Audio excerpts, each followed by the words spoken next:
한미연합 공중훈련에 대해 북한이 전쟁 연습이라며 보다 강화된 다음 조치를 고려하겠다고 밝혔습니다. ICBM 발사나 핵실험을 위한 명분 쌓기라는 해석이 나옵니다. 헬로윈 파티에서 총격 사건이 발생해 한 명이 숨졌습니다. 헬로윈 지역 축제에 차량이 돌진했다가 경찰의 사격을 받고 저지당하는 일도 벌어졌습니다.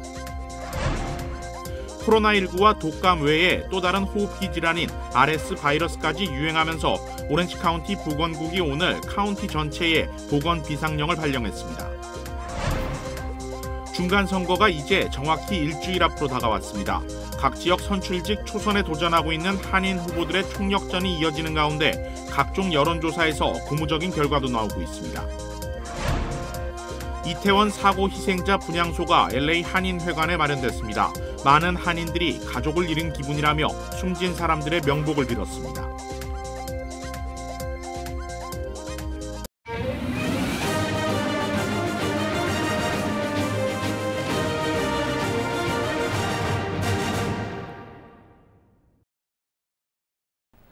여러분 안녕하십니까? KBS 아메리카 뉴스입니다.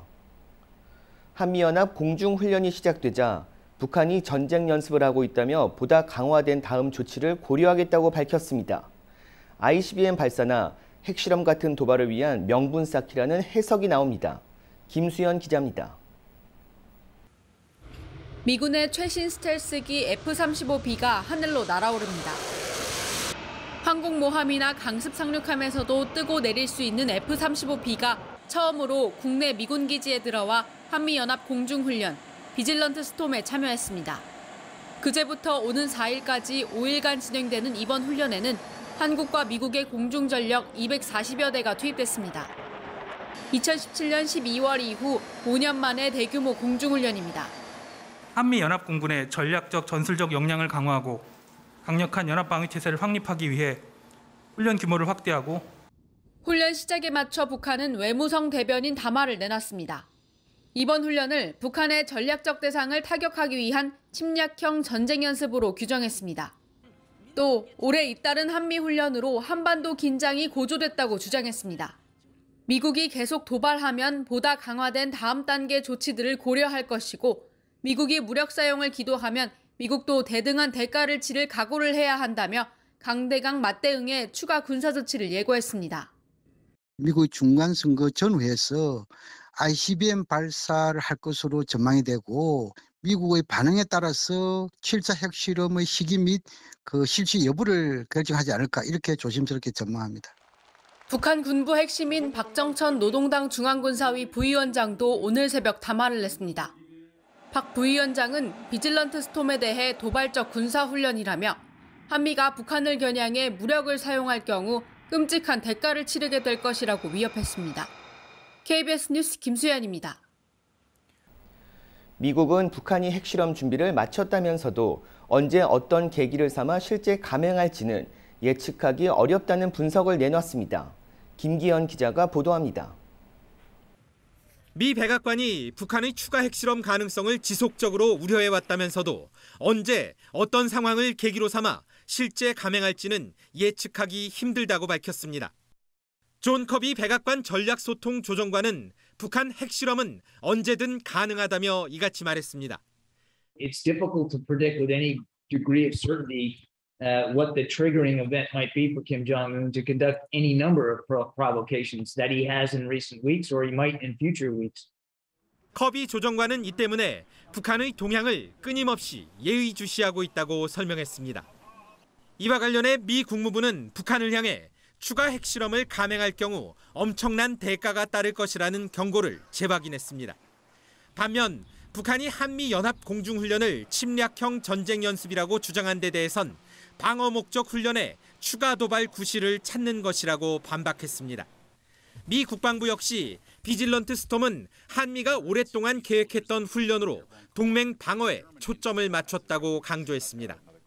That we're conducting is a long-planned exercise focused on enhancing interoperability of our forces to work together to defend the Republic of Korea and our allies in the region. 미 국방부는 여기에 북한의 전면 부인에도 불구하고 러시아가 계속 무기를 요청하고 있다며 우크라이나 전쟁과 관련한 양측의 군사협력 가능성을 면밀히 살피고 있음을 내비쳤습니다. 워싱턴에서 KBS 뉴스 김기현입니다. 할로윈 파티에서 총격 사건이 발생해 한 명이 숨졌습니다. 할로윈 지역 축제에 차량이 돌진했다가 경찰의 사격을 받고 저지당하는 일도 벌어졌습니다. 할로윈 사건 사고 소식 이우수 기자가 보도합니다. 어젯밤 9시쯤 캔사스주 캔사스시티의 한 주택에서 열린 할로윈 파티에서 총격 사건이 발생해 한 명이 숨지고 6명이 다쳤다고 경찰이 밝혔습니다. 당시 파티장에는 100여 명의 10대 학생들이 모여 파티를 즐기고 있었습니다. 이때 몇몇 알려지지 않은 용의자들이 집에 들어왔고 초대받지 않은 사람은 나가달라고 요청하자 용의자들이 집을 떠나면서 총을 쏘기 시작했습니다. 경찰은 부상자 중 최소 2명이 위독한 상태라고 밝혔습니다. 경찰은 어두운 색의 SUV를 타고 현장에서 달아난 4명에서 6명의 다른 총격범들을 찾고 있습니다. 같은 시각 시카고의 한 번화가 길거리에서 총격 사건이 발생해 최소 14명이 다쳤습니다. 이 가운데 6명은 중태인 것으로 알려졌습니다.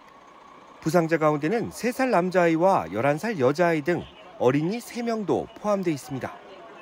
경찰은 어두운 색 SUV를 타고 이동하던 2명이 어젯밤 9시 반쯤 길에 있던 사람들에게 총격을 가했다고 밝혔습니다. 총격범들의 신원이나 범행 동기는 아직 밝혀지지 않았습니다. 네브래스카 오마하시에서는 헬로윈 지역 축제에 차량이 돌진했다가 경찰의 대응 사격을 받고 저지당하는 일이 발생했습니다. 어제 저녁 7시쯤 오마하시의 한 지역 축제장에 차량 한 대가 바리케이트를 뚫고 돌진했습니다. 안전사고에 대비해 배치됐던 경찰이 즉시 대응 사격에 나서 차량을 멈춰 세웠습니다. 신원이 밝혀지지 않은 운전자는 크게 다쳐 병원으로 이송됐습니다. 경찰은 이번 사건으로 차량 운전자 외에 다친 사람이 없다고 밝혔습니다. KBS 뉴스 이우수입니다. 어젯밤 LA 헐리우드 거리에서 폭행당하는 여성을 돕던 남성 2명이 흉기에 찔리는 사건이 발생했습니다. 경찰은 어젯밤 10시쯤 헐리우드 명예의 거리에서 2명이 흉기에 찔려 병원으로 옮겨졌다고 밝혔습니다. 피해자들은 모두 20대 초반의 남성으로 생명에는 지장이 없는 것으로 알려졌습니다. 목격자들에 따르면 피해자들은 한 남성이 여성을 때리는 것을 목격한 후 여성을 도우려다가 이 남성과 말다툼이 벌어졌고 이후 남성이 흉기로 피해자들을 찌른 것으로 드러났습니다. 사건 발생 직후 용의자는 현장에서 달아났습니다. 경찰은 용의자가 20대 히스패닉 남성으로 보인다고 밝혔습니다. 뉴욕시 교도소에서 한 수감자가 교도관의 머리 뒤쪽을 무려 15번 칼로 찔러 중상을 입히는 사건이 발생했습니다. 자세한 소식 KBTV 김은지 기자가 전해드립니다.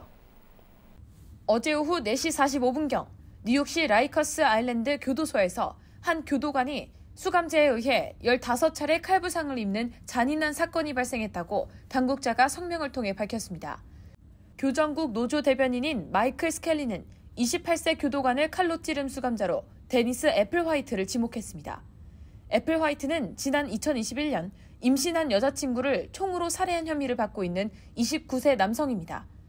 대변인은 이번 사건과 관련해 이는 단순히 공무집행하는 헌신적인 교도관에 대한 부당하고 냉담한 공격이라고 말했습니다.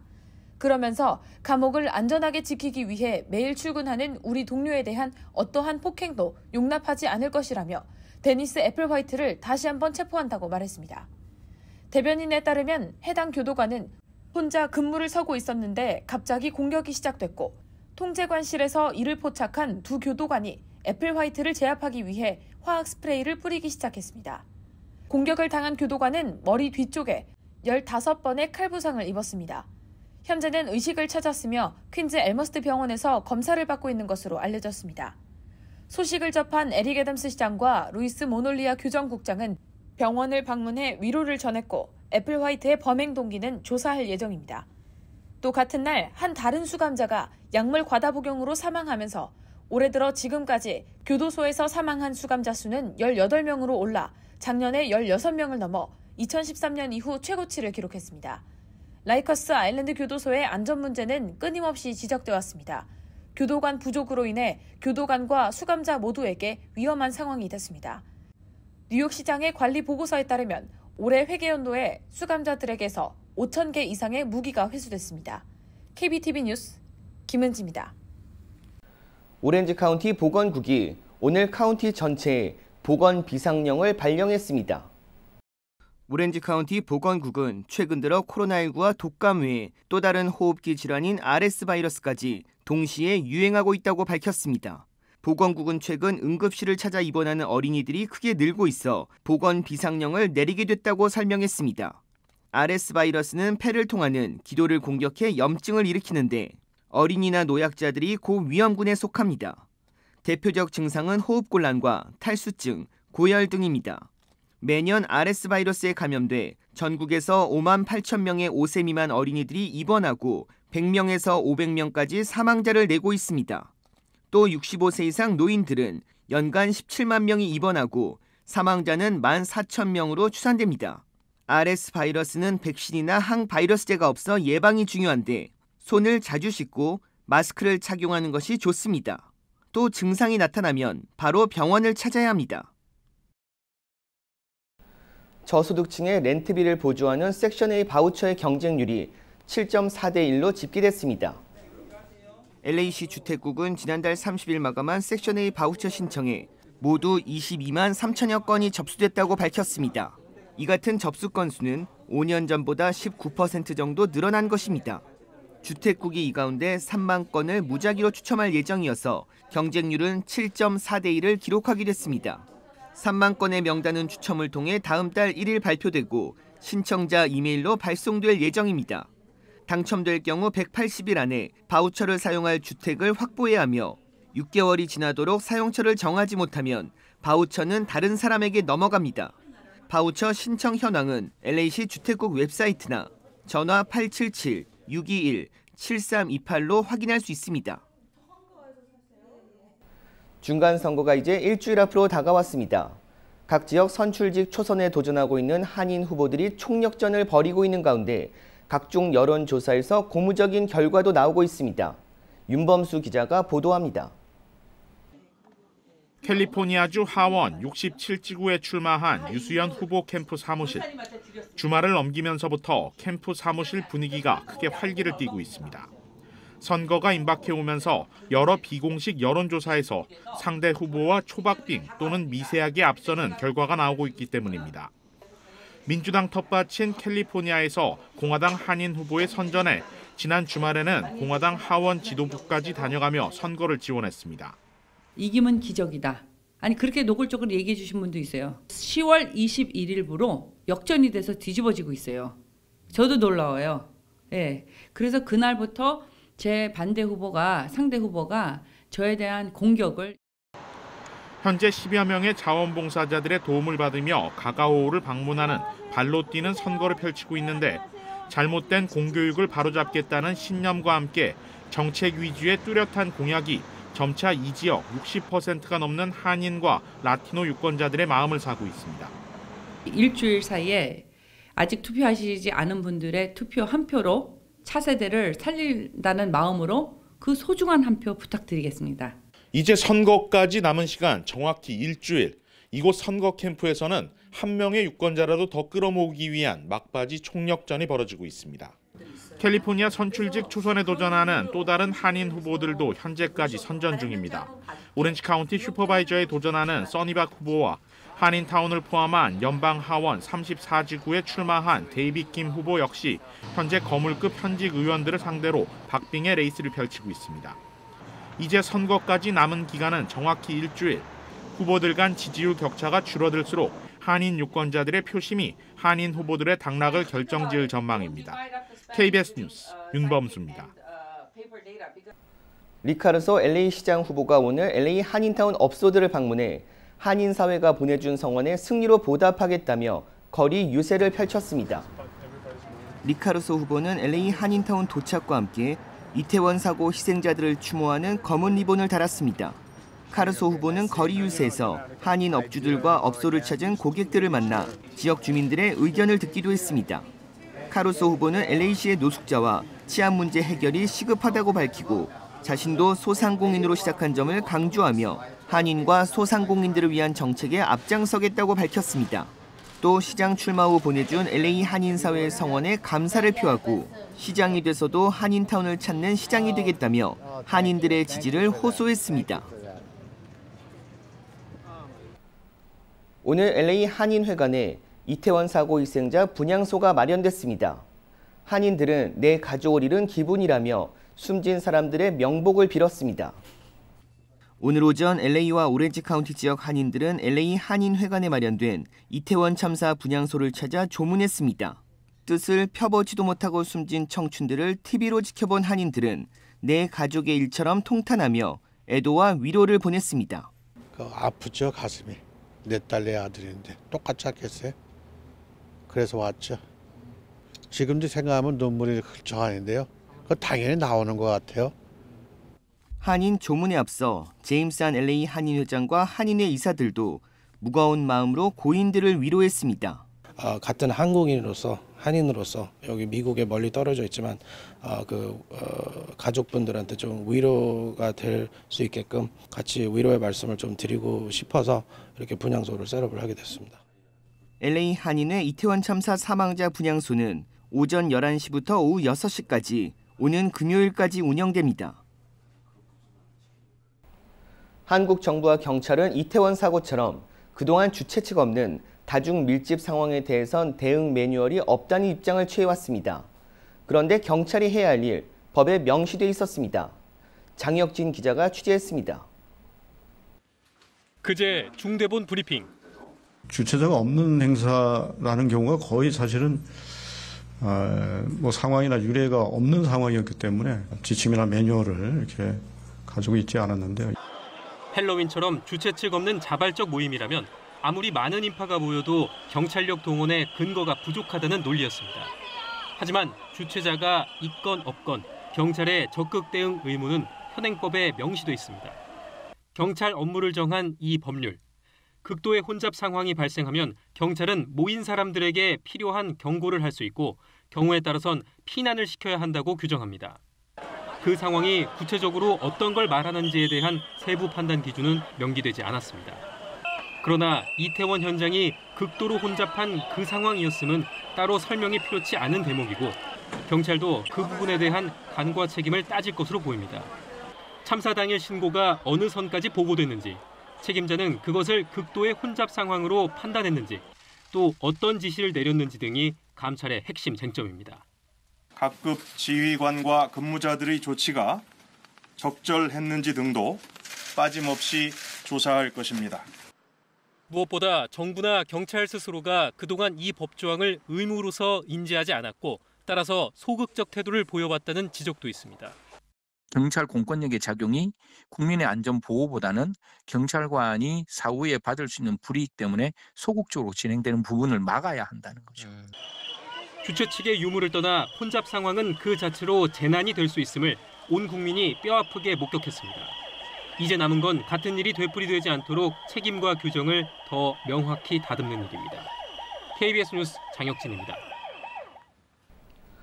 국내에서 암으로 인한 사망률이 꾸준히 감소하고 있는 것으로 나타났습니다. 그런데 신규 암 환자 발생률은 좀처럼 줄지 않고 있습니다. KBTV 박진호 기자의 보도입니다. 미국 암연구소 NCI는 연례 보고서를 통해 2015년부터 2019년 남녀 환자 모두 암 사망률이 매년 2.1%씩 낮아졌다고 밝혔습니다. 보고서에 따르면 특히 사망 위험이 큰 폐암의 경우 사망률이 매년 4%, 치명적인 피부암인 흑색종 역시 5%씩 낮아졌습니다. 이 보고서는 지난 20여 년 동안 암 사망률은 꾸준히 낮아지고 있다면서 이는 암 예방 노력 그리고 암 진단과 치료의 개선을 반영하는 것이라고 설명했습니다. 그러나 새로 발생하는 암 환자의 수는 좀처럼 줄지 않고 있는 것으로 나타났습니다. 2014년부터 2018년 남성은 새로운 암 환자 발생률이 안정을 유지했지만 여성군은 매년 0.2%씩 늘었습니다. 암 유형별로는 남성은 췌장암, 신장암, 고환암, 신규 환자가 늘었고 여성은 간암, 흑색종, 신장암, 혈액암, 췌장암, 유방암, 구강암, 인두암 환자가 늘었습니다. 여성은 대부분 유방암과 대장암 사망률이 줄었습니다. 인종별로 봤을 때 모든 인구 집단에서 암 사망률이 낮아진 것은 아닙니다. 인디언 여성의 경우 오히려 유방암 사망률이 늘고 대장암 사망률은 안정세를 보였습니다. 또 히스패닉계는 전립선암 사망률이 줄었지만 흑인과 백인은 줄지 않았습니다. NCI 연례 보고서는 특히 진단이 어려워 발견되면 병기가 상당히 진행된 경우가 대부분이 췌장암을 깊이 다루었습니다. 2001년부터 2018년 췌장암 발생률은 매년 1%씩 늘고 사망률은 0.2%씩 줄었습니다. 그러나 췌장암의 생존율은 시간이 가면서 높아지고 있으며 이는 치료의 개선 때문으로 보인다고 보고서는 해석했습니다. KBTV 뉴스 박진호입니다. 미국 자동차 시장에서 중고차에 이어 신차도 가격이 진정세에 접어든 것으로 나타났습니다. 시장 조사업체 JD파워 집계 결과 지난달 소비자들이 새 승용차나 트럭을 사는 데 지불한 평균 가격은 45,600달러로 올해 7월에 비해 $500 이상 낮아졌습니다. 금리가 계속 오르면서 소비자들과 기업들이 지출을 줄이고 있는 데다 코로나19로 인한 자동차 생산 차질도 점차 해소되고 있기 때문입니다. 하지만 아직까지 자동차 가격이 코로나 이전보다는 높은 상황입니다. 지난달 팔린 자동차 중 절반 이상이 권장 소비자 가격보다 높게 팔렸으며 팬데믹 이전과 비교하면 신차 평균 가격은 여전히 33% 높은 상태입니다. 전문가들은 신차 가격이 계속해서 조금씩 내려가겠지만 당분간 팬데믹 이전 수준까지 내려가지는 않을 것으로 전망하고 있습니다.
KBS 아메리카 뉴스 마칩니다. 시청해 주셔서 고맙습니다.